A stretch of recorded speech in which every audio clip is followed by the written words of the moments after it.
네, 우리가 이제 부동산 감정평가론에서 이제 마지막으로 이제 같이 공부할 내용은 이제 수익환원법에 관한 내용입니다. 저희 교과서 교재로 보시는 분들은 214페이지 하단에 나와 있습니다. 수익환원법, 우리가 이제 세 가지 감정평가 기법에 대해서 세 가지를 공부했거든요. 하고 있거든요. 첫 번째로 이제 원가법이죠. 그러니까 그 부동산의 가치를 평가할 때 그 부동산을 현재 그 상태의 부동산으로 만드는 데 들어간 원가나 비용을 기준으로 가치를 평가하겠다라는 것이 원가법이었고요. 그 다음에 이제 이 부동산의 가치를 평가할 때 이 부동산과 유사한 부동산이 시장에서 얼마에 거래됐는지를 기준으로 가치를 평가하겠다라는 것이 거래 사례 비교법, 비교 방식이었습니다. 그다음에 마지막 세 번째가 이제 수익 방식이에요.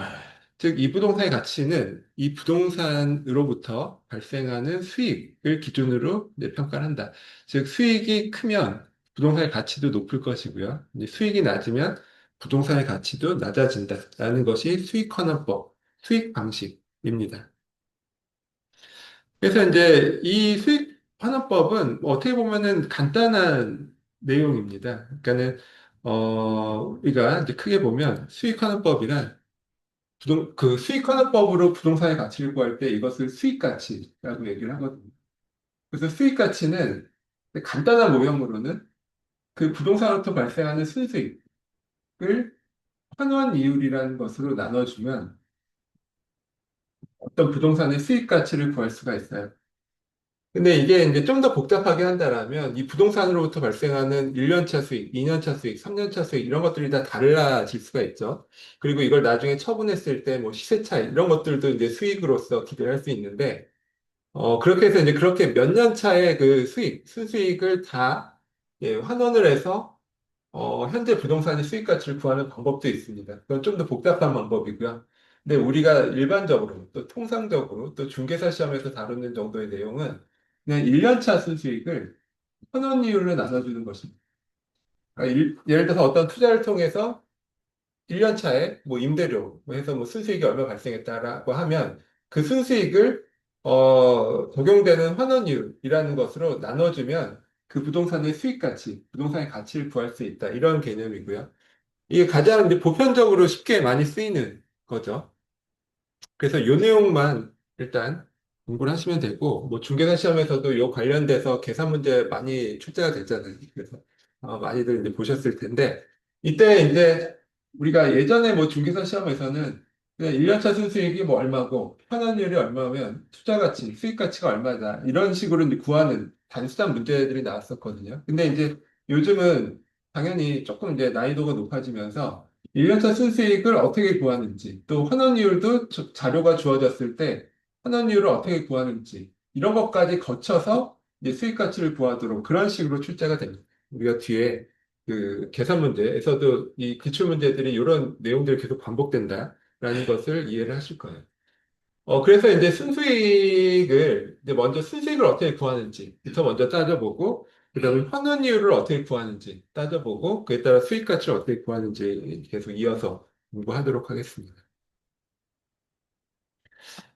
그래서 이제 먼저 순수익, 그러니까 이런 것들을 직접 환원법이라고 하거든요. 가장 간단하게 순수익을 환원율로 나눠서 수익 가치를 구하는 것을 직접 환원법이라고 하는데요. 읽어보면 장래 발생할 1년간의 순수익을 적정한 환원율로 환원하여 대상 부동산의 가치를 산정하는 방법입니다. 그래서 계속 말씀드리듯이 순수익과 환원율을 각각 구하면 이걸 나눠줘서 이제 수익 가격, 수익 가치를 구할 수가 있습니다. 근데 이때 순수익을 그럼 어떻게 구하냐? 여기서 이제 순수익이잖아요. 그 총수익이 아니라 순수익이기 때문에 네트라는 개념은 기본적으로 총수익에서 비용을 빼준 값이 순수익이죠. 그래서 이런 것을 우리가 특별하게 순영업소득이라고 부릅니다. 이 부동산 학에서 많이 그 나오는 용어죠. 순영업소득. 그래서 우리가 감정평가론에서도 공부하지만 투자론에서도 앞부분 공부할 때 순영업소득, NOI라는 개념이 나옵니다. 그래서 이 순영업소득 NOI라는 개념은 우리가 굉장히 자주 많이 쓰이는 용어예요. 그래서 우리가 예를 들어 업계에서도 뭐 NOI 이런 표현을 많이 하거든요. 그럼 적어도 우리가 NOI가 순영업소득이다. 즉 순수익을 뜻한다라는 것 정도는 이해를 하셔야 그런 뭐 얘기를 할 때 서로 의사소통을 할 수가 있습니다. 그래서 이제 순영업소득을 환원율로 나눈다. 그러면 우리가 순영업소득은 우리가 이제 투자론에서도 이걸 자세하게 공부를 하잖아요. 그러니까 유효조소득, 유효총소득에서 영업경비를 빼준 것이 순영업소득이다. 그래서 이 정도는 알고 있어야 우리가 문제를 풀 수가 있어요. 그리고 이렇게 구한 순영업소득을 환원율이라는 것으로 나눠주면 그 부동산의 수익 가치를 구할 수 있다라는 것이고요. 먼저 순수익의 개념을 먼저 보시면요. 순수익은 이제 현재 시점부터 장래 1년간 산출할 총수익에서 그 수익을 발생시키는 데 소요될 비용을 공제한 금액이다.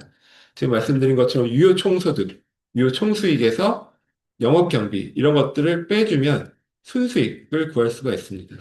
근데 이때 순수익은 표준적이고 객관적인 수익을 뜻합니다.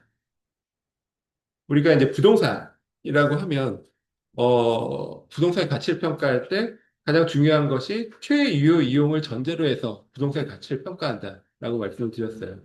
그래서 우리가 이제 재개발, 재건축, 뭐 그런 재개발 지역에 있는 아주 낡은 그런 주택의 가치를 평가할 때 그 주택이 지금 현재 뭐 임대료가 굉장히 낮을 거잖아요. 뭐 전세금도 낮고, 뭐 임대료도 뭐 10만 원, 20만 원 이런 식의 임대료 있는 그런 낡은 주택들도 있죠. 그러니까 제가 본 거로는 뭐 전세금이 1,000만 원짜리 그 주택이 있더라고요. 성수동 그 재개발 지역에. 근데 이제 만약에 그거를 수익환원법으로 가치를 평가할 때 지금 전세금이 1,000만 원이다. 뭐 월세가 10만 원이다 해서 그걸 기준으로 가치를 평가하면 굉장히 당연히 낮은 그 가치가 매겨지겠죠. 근데 이제 우리가 누가 생각해도 그게 저 부동산의 진정한 가치라고 보진 않을 거예요. 그러니까 결국 이 부동산의 가치, 특히 수익환원법으로 가치를 평가할 때는 지금 현재 상태가 아니라 최유효 이용의 상태를 전제로 해서 그 가치를 평가하는 것이 맞을 것입니다. 그러니까 그런 재개발 지역이다라고 하면 현재 모습이 아니라 이게 나중에 잘 됐을 때, 뭐 아주 뭐 좋은 뭐 아파트라든지 뭐 이런 것들을 바뀌었을 때를 가정하고 전제를 해서 그로부터 발생하는 수익을 기준으로 가치를 평가해야 또 정확한 가치를 평가할 수가 있겠죠. 그래서 최유효 이용을 전제로 해서 그 순수익을 구한다. 그러니까 현재 시점의 임대료가 아니라 최유효 이용을 전제로 한 순수익, 임대료를 전제로 해서 이제 가치를 평가한다라는 것이고요. 그리고 이때 임대료라는 것도 순수익이라는 것도 이제 계속 안정적으로 발생 가능한 것을 이제 기준으로 해야 할 것입니다.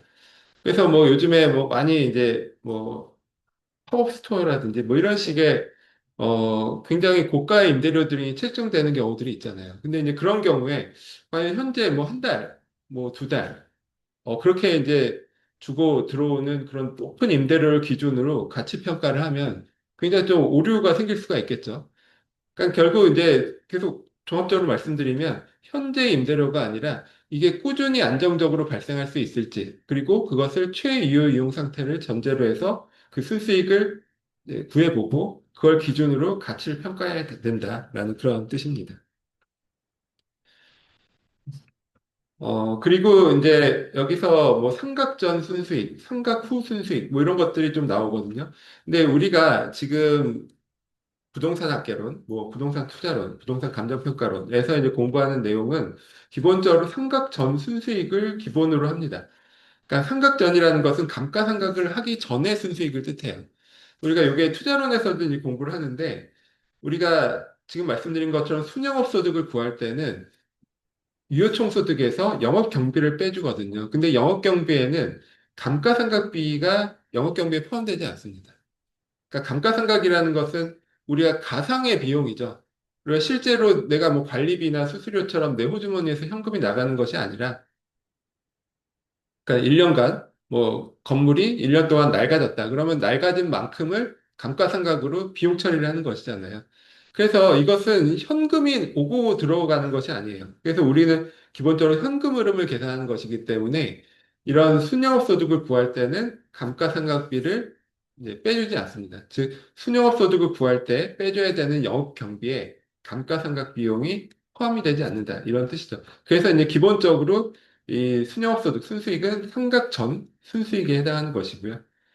그래서 이제 뒤에 보면 이 삼각전 순수익은 삼각전의 환원이율로 나눠야 이제 부동산의 가치를 구할 수 있다. 이런 내용들이 나오거든요. 그게 사실 조금 어려운 내용들인데 그게 이제 환원율 이제 공부를 할 때 그 내용을 좀 이해하실 필요가 있어요. 그래서 일단 삼각 전이냐 후냐 뭐 일단 구분을 하는데 일단 여기서 이제 말씀드리는 내용은 삼각전 순수익을 이제 기준으로 한다.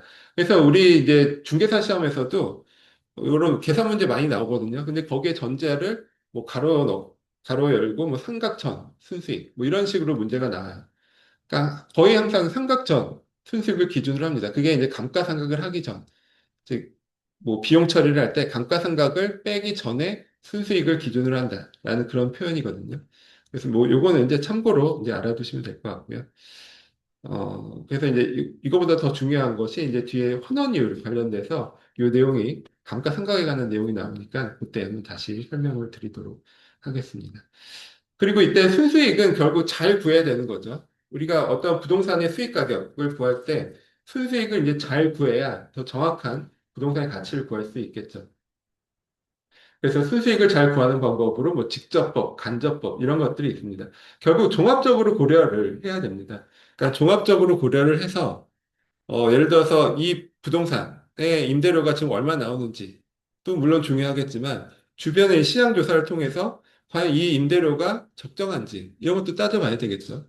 그래서 장기적으로 어느 정도의 이 부동산으로부터는 어느 정도 순수익, 임대료가 발생할지 이런 것들을 잘 따져서 이제 부동산의 가치를 평가해야 될 것이고요. 그리고 이제 우리 이제 부동산 학 쪽에서 이제 많이 나오는 표현 중에 하나가 복합 부동산이라는 개념이 있어요. 복합 부동산은 토지와 건물을 이제 합쳐서 말할 때 우리가 복합 부동산이라고 얘기를 합니다. 원래 우리가 법적으로는 토지와 건물은 별개의 부동산이죠. 그래서 등기부도 토지 등기부, 건물 등기부 따로 있잖아요. 네, 그래서 법적으로는 별개지만 우리가 실질적으로 부동산 활동을 할 때는 토지 건물을 거의 이제 한 묶음으로 보통 거래도 하고 뭐 이렇게 부동산 활동을 하죠.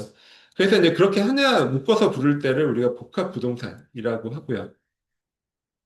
그래서 이제 복합 부동산으로부터 이제 보통 이제 이런 것들을 이제 할 필요들이 생겨요. 그러니까는 토지와 건물 전체로부터 어떤 임대료라든지 수익이 발생하는데 이 중에 토지의 기업은 즉 토지로부터 발생하는 임대료가 얼마이고 건물로부터 발생하는 임대료가 얼마인지 순수익이 얼마인지를 이렇게 구별할 필요가 있을 때가 있거든요.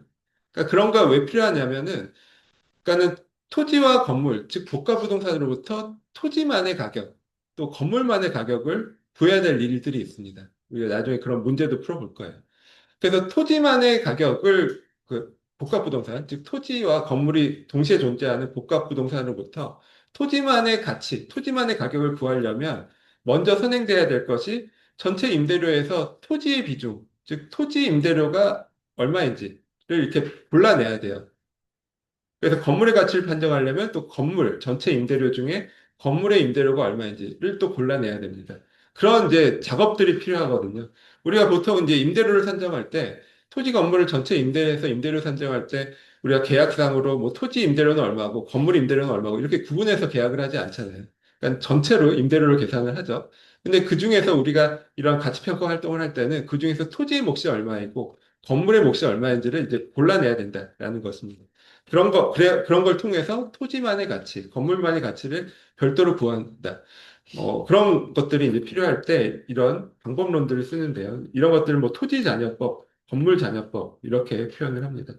이와 관련된 내용들도 우리가 이제 기출문제들이 있어요. 이런 것들은 주로 이제 공인중개사 시험보다는 감정평가사 시험에 관련된 기출문제들이 있거든요. 뭐 뒤에 소개가 되어 있습니다. 그래서 이런 내용들은 그 문제를 한번 풀어볼 때 한번 다시 자세히 설명을 드리도록 하겠습니다. 그리고 이제 감정평가사 시험에서 이제 가장 흔하게 나오는 유형은 그냥 단순하게 순영업 소득 얼마다 이렇게 주어지는 것이 아니라 위에서 이제 계산을 통해서 순영업 소득을 구하고 그를 통해서 그 수익 가격을 구하도록 하는 식의 유형의 문제가 굉장히 많이 나오죠. 그래서 이제 이렇게 현금 흐름 계산하는 방법을 좀 아셔야 되겠죠. 이거는 투자론에서도 우리가 나오는 내용입니다. 그래서 이제 제일 처음 등장하는 개념은 가능 총소득, 가능 조소득의 개념입니다. 이게 이제 영어로 Potential Gross Income 해서 이걸 영어 약자로 PGI라고 얘기를 하거든요. 그러니까 가능 조소득, 뭐 가능 총소득 또는 잠재 총소득 이렇게도 부르거든요. 그러니까 어떤 부동산으로부터 발생하는 최대한 최대한의 수익 가능한 수익을 이제 가능 조소득이라고 하거든요.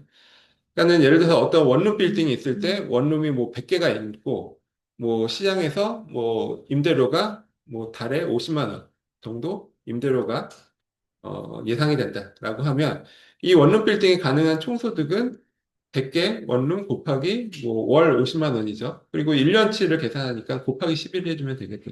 그런 식으로 구하는 것을 가능 조소득, 가능 총소득이라고 합니다. 근데 이거는 말 그대로 가능한 총소득이지 실제 실현 가능한 소득은 아니에요. 그래서 이제 실현 가능한 소득, 총소득을 유효조소득, 유효총소득이라고 하고요. 이걸 영어 약자로 EGI라고 얘기를 합니다.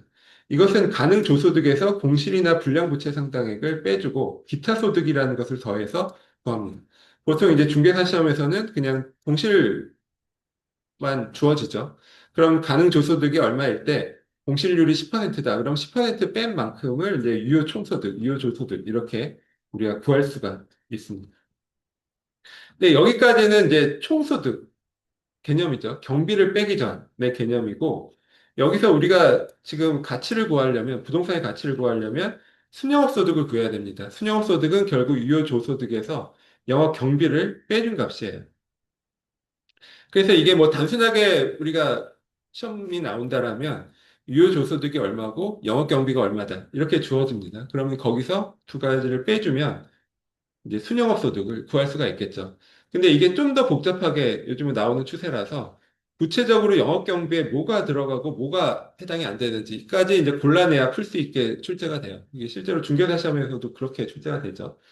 그래서 이제 아까 말씀드린 것처럼 영업 경비에는 뭐 포함되지 않는 것, 포함되는 것들이 많이 있는데 포함되지 않는 것들이 있어요. 대표적인 것이 좀 전에 말씀드린 감가상각비예요. 그러니까 감가상각비는 영업 경비에 포함되지 않습니다. 그러니까 예를 들어서 뭐 어떤 문제의 어떤 자료가 감가상각비 얼마 이렇게 나오더라도 이걸 영업 경비에 포함시켜서 여기에 빼줘서 순영업소득을 구하면 안 된다라는 얘기죠. 그런 식의 일종의 함정 문제가 굉장히 많이 나오는 추세죠. 그래서 예를 들어서 뭐 재산세 이런 것들은 영업 경비에 포함이 되지만 뭐 소득세, 법인세 뭐 이런 것들은 영업 경비에 포함이 되지 않고요. 뭐 양도소득세 이런 것도 영업 경비에 포함되지 않습니다. 그래서 어떤 것이 들어가는지 어떤 것이 안 들어가는지도 나중에 이것도 투자론에서도 우리가 공부하는 내용이고요. 나중에 우리가 계산 문제 풀 때 이 내용들도 나오니까요. 뭐 그때 또 다시 한번 보시면 될 것 같아요. 근데 현금 흐름 계산은 이 순영업 소득에서 그치는 것이 아니라 또 빼줘야 될 것이 있습니다. 우리가 이제 예를 들어 투자자, 지분 투자자라고 하면 보통 이제 대출을 받아서 투자를 하잖아요. 그럼 대출을 받아서 투자를 하면 거기서 은행에 원리금 상환액을 내죠. 이걸 우리가 부채 서비스라고 합니다. 그러니까 쉽게 우리가 통상적으로 얘기하는 은행에 원리금 상환액 내는 것을 생각하시면 돼요.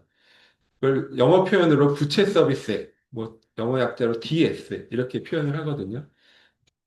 그러니까 순영업소득에서 은행 몫을 빼줘야 되는 거죠. 즉 원리금 상환액, 부채 서비스액을 빼주면 이것을 우리가 세전 현금 흐름, 뭐 비포 텍스 캐시플로우에서 이걸 BTCF라고 부릅니다. 그러니까 세전 현금 흐름부터 세전 현금 수지부터 이것이 이제 지분 투자자 몫입니다. 은행 몫을 뺀 지분 투자자 몫. 그리고 여기서 또 빼줄 게 소득세죠. 그러니까 세후현금 흐름 이제는 결국 지분 투자자가 은행에 원리금도 갚고, 그다음에 세금도 내고, 한 후에 최종적으로 지분 투자자 호주머니에 들어오는 돈이다. 이렇게 보시면 돼요. 그래서 현금흐름 계산할 때 이렇게 이제 쭉 나오죠. 가능조소득부터 세후 현금 수지까지 이제 쭉 계산이 나오는데, 이 중에서 그 수익 가격, 즉 부동산의 가치를 수익 방식으로 가치를 구할 때 중요한 기준은 순영업소득입니다. 왜 그러냐면요. 우리가 만약에 세전현금 수지나 세후현금 수지를 기준으로 어떤 부동산의 가치를 평가한다 그러면 이런 모순이 오류가 생겨요. 일단 세전현금 흐름은 원리금 상환액을 뺀 것이죠. 그러니까 세전현금 흐름을 기준으로 가치를 평가하면 이런 문제가 생기죠. 즉, 그 빌딩의 투자자가, 그 부동산의 투자자가 대출을 많이 받았을 때, 대출을 많이 받으면 원리금 상환액이 많아지겠죠. 그럼 세전현금 흐름이 떨어집니다. 그러니까 어떤 대출을 많이 받은 투자자가 소유한 부동산의 가치가 만약에 세전현금 흐름을 기준으로 가치를 평가한다라면 대출을 많이 받은 투자자가 소유한 부동산의 가치가 더 낮게 평가를 될 거예요. 근데 사실 그거는 맞지 않죠. 우리는 가치 평가를 한다는 것은 시장에서 객관적인 가치를 평가하는 것이잖아요. 그래서 결국 시장에서의 객관적 가치를 평가한다라면 투자자가 대출을 많이 받았는지 적게 받았는지 또 세금을 많이 냈는지 적게 냈는지 뭐 세금도 세율이 어디서 적용되는지에 따라 개인마다 세율 차이가 있잖아요. 그러니까는 그런 것까지 그런 거를 고려하지 않고 즉 순영업 소득을 기준으로 가치를 평가하는 것이 가장 객관적 가치에 부합할 것입니다. 그래서 이제 중요한 것은 이제 우리가 수익하는 법으로 가치를 평가할 때는 밑에까지 계산하지 않고 이 순영업 소득 NOI를 기준으로 가치를 평가한다는 것이고요. 근데 우리가 투자로는 우리가 부동산 투자로는 지분 투자자가 이 투자를 할지 말지에 대한 의사결정을 하는 것이잖아요. 그래서 투자로 할 때는 요 밑에까지 다 계산을 해서 의사결정을 합니다. 즉 지분 투자자가 원리금도 상환을 하고 또 세금도 내고 난 이후에 내후 주머니 얼마 들어올지를 기준으로 해서 내가 이걸 투자를 할지 말지를 따져봐야 되겠죠. 그래서 이제 투자론에서 얘기하는 현금 흐름은 이제 밑에까지 다 이제 우리가 계산을 하는 것이고, 반면 이제 감정평가론, 가치평가에서 이제 수수익을 계산할 때는 이제 순영업소득, NOI까지만 계산을 합니다. 그 차이가 이제 이런 이유에서 발생한다라는 것이고요. 그래서 이런 우리가 수익환원법으로 가치를 평가하는 것은 부동산뿐만 아니라 기업의 가치를 평가할 때도 다 이런 방식으로 우리가 평가를 해요. 특히 이제 기업의 가치도 역시 순수익, 즉 순영업 소득을 기준으로 가치를 평가하거든요. 근데 보통 이제 기업 가치랑 부동산 가치가 조금 이제 차이가 있는 게 이런 면이에요. 우리가 일반적으로 어떤 뭐 제조업이다라고 하면 예를 들어서 매출이 100이다라고 했을 때 보통 비용, 이 중에 영업비용이 한 90 정도 들어가고 순수익이 한 10 정도 남아요. 보통 이제 제조업 기업 같은 경우에는 대부분 이렇죠. 그러니까 비용이 굉장히 크고 순수익의 비중이 굉장히 낮습니다. 그러니까 기업 가치를 평가할 때는 이 순수익 10을 가져다가 아까 얘기한 것처럼 순수익을 환원이율이라는 것으로 나눠서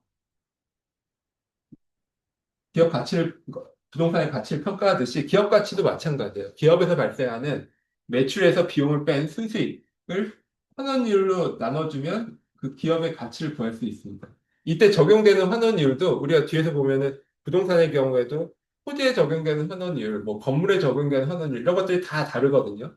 그렇듯이 이제 기업 가치 평가할 때도 이 환원율이 다 달라져요. 예를 들어 성장주의 환원율과 가치주 환원율은 다릅니다. 예를 들어 성장주의 환원율이 높을까요? 가치주보다?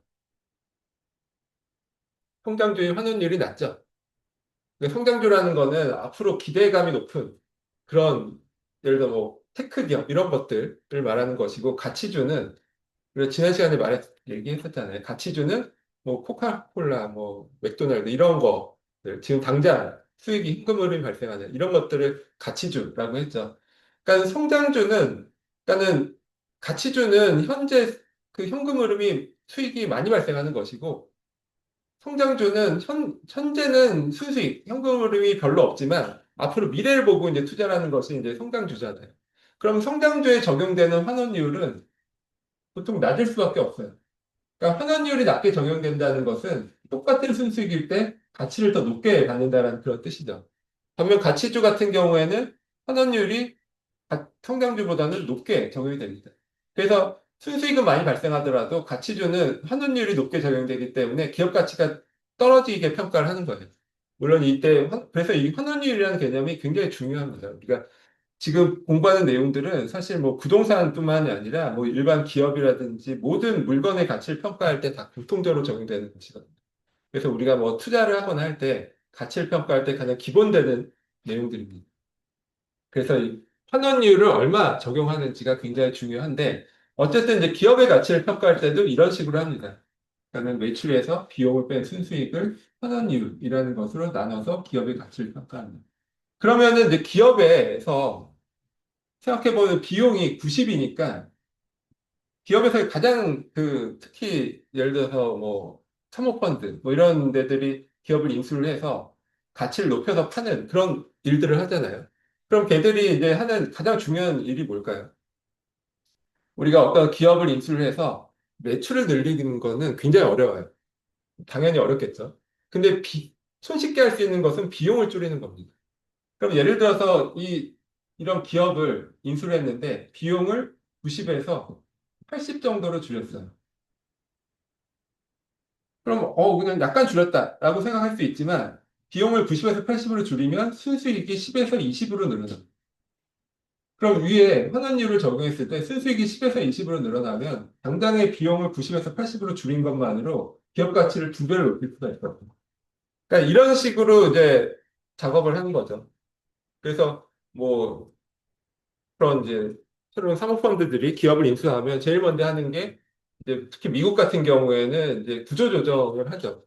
해고가 쉬우니까. 왜냐면 해고 좀만 하면 이걸 비용을 조금 뭐 확 낮추면 더 좋고 조금만 낮춰도 이렇게 그 기업 가치를 두 배, 세 배씩 올릴 수가 있거든요.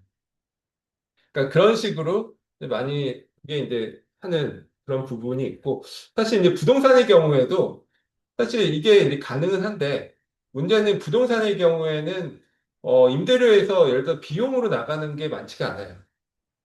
그러니까 부동산은 좀 반대인 것 같아요. 예를 들어서 임대료 매출이 100이다라고 하면 비용이 한 10 정도인 것 같고 수익이 90, 뭐 세금을 고려하지 않았을 때 비용이 10도 안 될 수도 있겠죠. 순수익이 90 이런 거기 때문에 부동산의 경우에는 뭐 어떤 비용을 절감해서 부동산 가치를 높인다. 이게 좀 쉽진 않은 거죠. 그래서 이제 부동산에서 이제 하는 밸류업 방법은 결국 임대료를 높여야 되는 거죠. 임대료를 높이려면 뭐 임차인들도 한번 쫙 물갈이를 한다거나 아니면은 제일 많이 하는 밸류업 방법이 뭐 신축 리모델링 이런 걸 통해서 하여튼 그 임대료를 높이면 그래서 이제 부동산의 가치를 높일 수가 있어요. 그래서 이게 똑같이 적용되는 원리인데 부동산과 그 회사, 뭐 기업의 그 성격이 다르기 때문에 우리가 예를 들어 밸류업, 결국 밸류업이라는 것이 가치를 높이는 거잖아요. 가치 높이는 전형적인 방법론이죠. 근데 가치를 높이는 거는 똑같이 적용이 되지만 이제 부동산과 기업의 그런 특성의 차이가 있기 때문에 구체적으로 밸류업 방법이 좀 차이가 있어요. 그래서 이제 이런 것도 그냥 참고로 한번 알아두시면 좋을 것 같습니다. 그 다음에 이제 다음으로 볼 내용은 환원 이율의 개념입니다. 지금 말씀드린 것처럼 이 환원 이율의 개념이 굉장히 중요해요. 그러니까 똑같이 순수익이 발생하더라도 환원 이율을 몇 퍼센트 적용하느냐에 따라서 그 자산의 가치가 천차만별로 바뀝니다.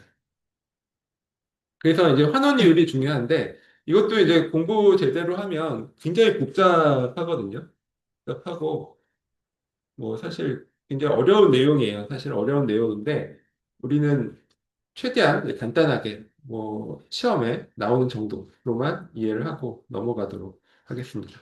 그러니까 환원율이라는 개념 자체가 우리가 좀 낯설잖아요. 근데 환원율이라는 그 내용 자체는 이렇게 정의를 합니다. 대상 부동산이 장래 산출할 것으로 기대되는 순수익과 그 부동산 가격과의 비율이다.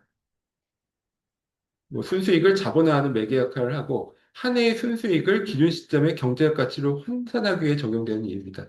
그러니까 순수익을 가치로 환원한다라고 해서 이걸 환원 이율이라고 얘기를 하고요. 환원 이율이라는 개념이 그런 거죠. 그리고 지금 말씀드린 것처럼 순수익과 그 부동산 가격과의 비율이다라고 했잖아요. 그래서 결국 이게 수익률이죠, 결국. 그래서 계속 말씀드리지만 환원율이라는 표현이 좀 어렵지만 그냥 우리가 생각하는 수익률 또 뭐 배당률 뭐 이런 것과 같은 개념이에요. 그러니까 환원율이 수익률이다. 우리가 통상적으로 얘기하는 수익률과 같은 뜻이다라고 뭐 생각을 하시면 훨씬 더 이해가 쉽습니다. 또는 뭐 소득률 뭐 이렇게도 표현을 하고요. 그리고 이게 조금은 다르지만 뭐 이자율, 할인율 이런 것과 거의 같은 뜻이다라고 이해를 하셔도 됩니다. 근데 조금 다른 이유가 있어요. 그게 이제 밑에 표현이 되어 있는데, 그러니까 환원이율은 이자율, 할인율에 그러니까 감가상각률이라는 것을 더합니다. 이것을 자본 회수율이라고 해요. 그러니까 환원이율은 크게 두 가지로 볼 수 있는데, 자본 수익률과 자본 회수율. 그리고 이때 자본 회수율은 감가상각률과 같은 뜻이에요. 그러니까 이렇게 이제 두 가지로 구성되어 있다라고 얘기를 합니다. 근데 이게 토지냐 건물이냐에 따라 달라요. 그러니까 토지는 제가 말씀드린 것처럼 비상각 자산이잖아요. 감가상각이 이루어지지 않습니다. 천년 만년 지나도 토지 가치는 떨어지지 않는다라고 전제를 하는 거죠. 그래서 토지의 경우에 적용되는 환원 이율은 그냥 자본 수익률, 즉 우리가 얘기하는 이자율, 할인율만으로 토지 환원율은 이제 결정이 됩니다. 근데 건물은 좀 달라요. 건물은 시간이 지나면 감가가 되잖아요. 그래서 이제 건물을 감가상각자산, 상각자산이라고 하죠. 그래서 건물의 가치를 평가할 때 건물에 적용되는 환원율은 토지에 적용되는 즉 자본 수익률이나 할인율뿐만이 아니라 여기에 감가상각률을 더해줘야 됩니다. 이것을 자본 회수율이라고 해요.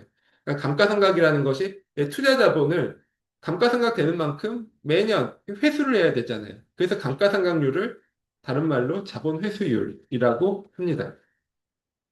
그래서 이제 토지의 경우에는 감가상각이 없기 때문에 자본 회수율이라는 것을 고려할 필요가 없어요. 반면 건물은 계속 감가상각이 되기 때문에 그 감가상각 되는 만큼을 자본 회수율로 더해서 환원이율을 정해줘야 됩니다. 그러면 우리가 이제 쉽게 얘기해서 토지에 적용되는 환원이율과 적용되는 환원이율 둘 중에 뭐가 더 크다는 얘기죠? 건물에 적용되는 환원율이 더 크다는 얘기예요. 토지보다. 조금이라도. 그게 차이가 뭐냐면 감가상각률이에요. 자본 회수율. 그 차이만큼이 차이가 납니다. 그러니까 이게 이제 어떻게 이해할 수 있냐면요. 우리가 이제 통상적으로 뭐 예를 들어서 그러니까 토지의 수익률보다 건물의 수익률이 더 높다라는 뜻이거든요.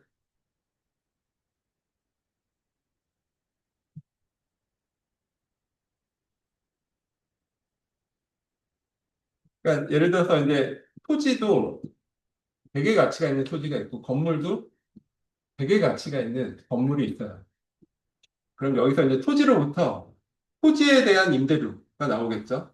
근데 토지에 대한 임대료가 예를 들어서 20이다 라고 했을 때 건물에 대한 임대료는 건물 100원의 가치가 있는 건물에 대한 임대료는 20이 아니라 뭐 30 정도 돼야 된다라는 얘기예요. 그래야 이게 똔똔이 되는 거죠. 그 이유는 건물은 감가가 되기 때문에 이렇게 하면 우리가 쉽게 이해가 되거든요. 그러니까 누구도 똑같은 가치가 있는 토지와 건물을 이제 운영을 해서 임대료를 받는다라고 했을 때 건물로부터 발생하는 임대료가 더 크다라는 것을 누구나 이해할 수가 있어요. 왜냐하면 건물은 감가가 되기 때문에 이 건물 소유자가 임대료를 받을 때 그 감가되는 분을 감안을 해서 자본회수 차원에서 토지 임대료보다는 더 높게 받아야 됩니다. 이건 다른 말로 얘기하면 토지와 건물이 똑같은 임대료, 20씩 똑같은 임대료가 나오는 토지와 건물이다라고 하면 토지의 가치가 건물의 가치보다 크다라는 거예요. 토지의 가치가 건물의 가치보다 크다. 뭐 우리가 상식적으로 생각할 수 있죠. 당연히 똑같은 임대료가 나오는 것이면 어, 토지를 사겠죠. 건물을 사진 않잖아. 똑같은 임대료가 있다. 왜냐하면 건물은 감가가 되기 때문에.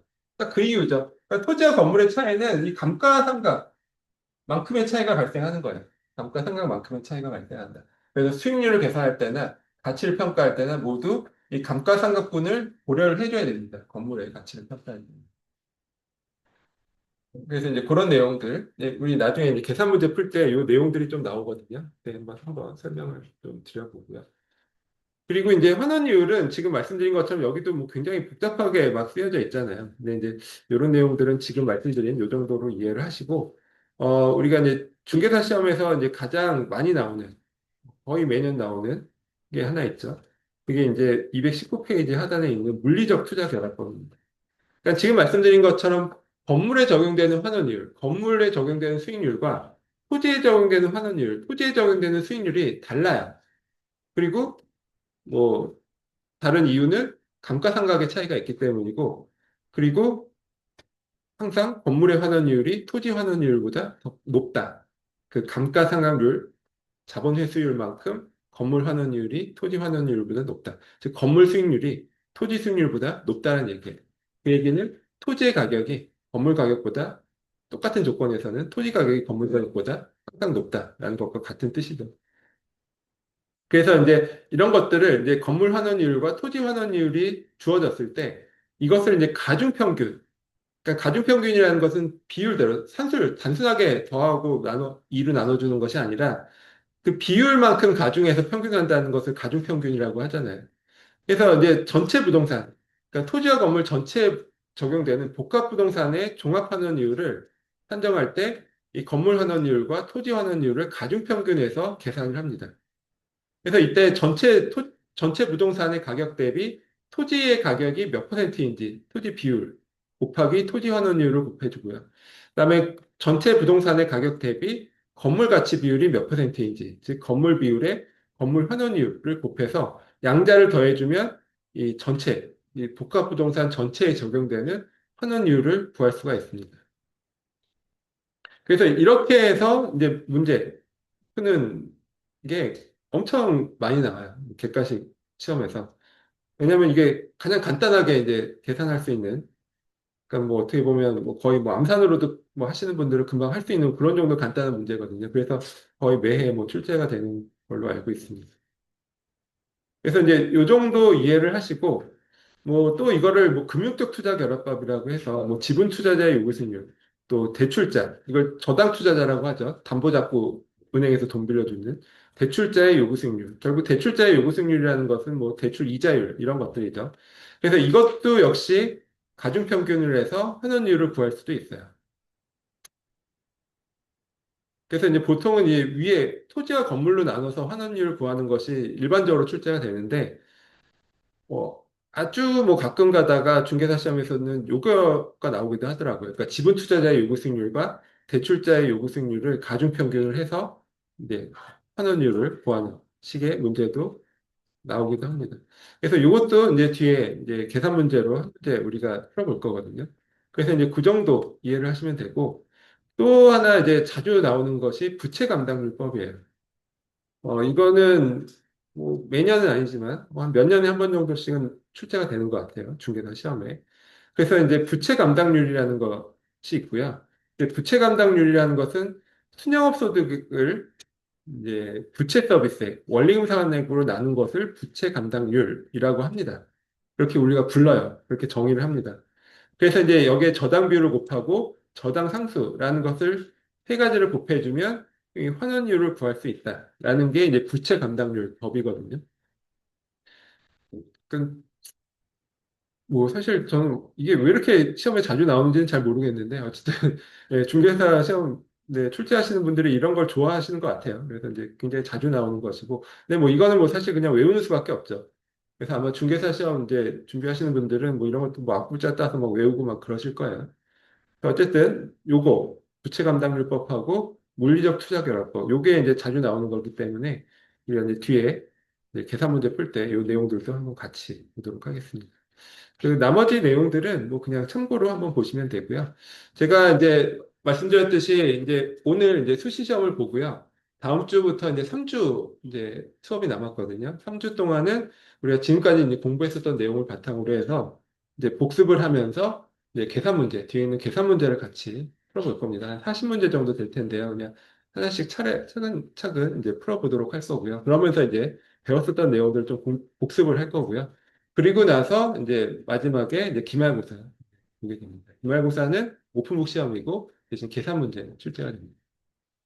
그 안에서 네. 내신 40문제, 그쵸. 근데 이제 그게 똑같이 나오지는 않고요.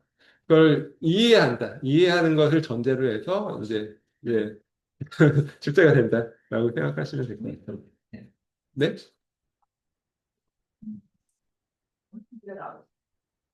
그렇죠. 네. 그래서 3주 동안 그거를 이제 할 거예요. 네. 40문제를 같이 풀어보는 시간을 갖도록 하겠습니다. 이게 80%면 다 컴퓨터 문제인데요. 근데 10문제보다 40문제라고 해도 지금 말씀드린 것처럼 반복되는 내용들이 많아요. 제가 이거를, 그러니까 어떻게 보면은 원래 이제 기출문제들을 다 골라냈거든요. 감정평가사랑 중개사 시험 기출문제들을 다 골라냈는데 거기서 사실은 한번 중복되는 거는 좀 뺐어야 되는데 이게 뭐 원고 마감 기간도 있고 막 그래서 그냥 일단 다 들어갔거든요. 그러다 보니까는 사실 반복되고 중복되는 문제들이 꽤 많아서 사실은 40문제는 아니에요. 그리고 굉장히 간단하게 풀 수 있는 문제들도 또 있고 그래서 뭐 막상 해보면 그렇게까지 막 문제가 너무 많다, 부담된다 이러지는 않으니까 네. 알겠습니다. 하여튼 뭐 다음 주부터는 이제 계산 문제 같이 풀어보는 시간을 갖도록 하고요.